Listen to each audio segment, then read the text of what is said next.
Happy New Year's Eve. We have already sucked out probably close to 1,000 gallons so far this morning. I just want to show you exactly what's going on. So, as you can see, interior walls, studs, sill plate, not pressure treated, ants, fire ants to be exact. There's a seam right there.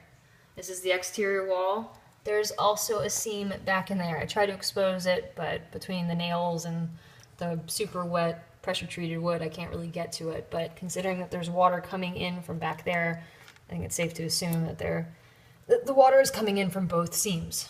And you can see this is not even close to being sealed. Dirt comes out with my finger. Anyway, and there's about an inch to, can get as deep as 2 inches right there before it overflows into the room.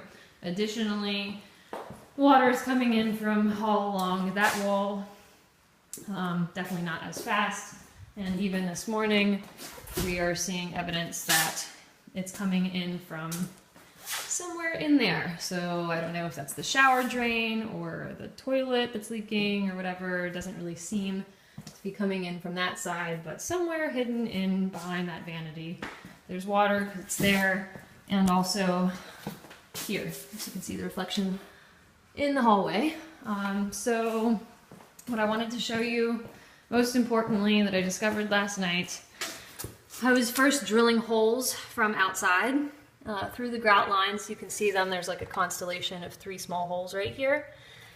Note, they are at the level above this sill plate, the pressure treated. There's a double 2x4s right here, one underwater, one over water right here. I think that was done very specifically.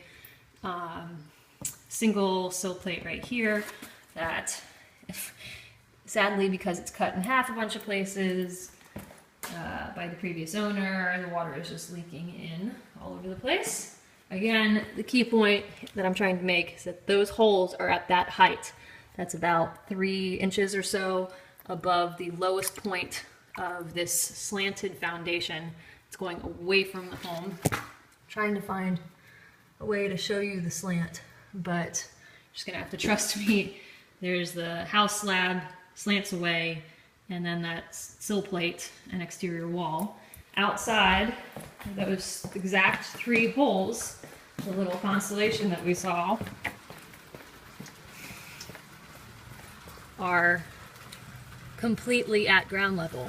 That's the 3 holes right there. So again, inside, when they were about 3 inches above the lowest point of the slab, proves that this slab is actually as high as the interior slab.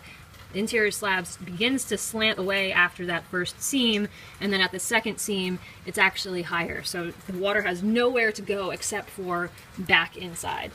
And furthermore, what I was trying to talk about earlier is that I started digging a hole. I think I'm going to get another sump pump for the exterior here.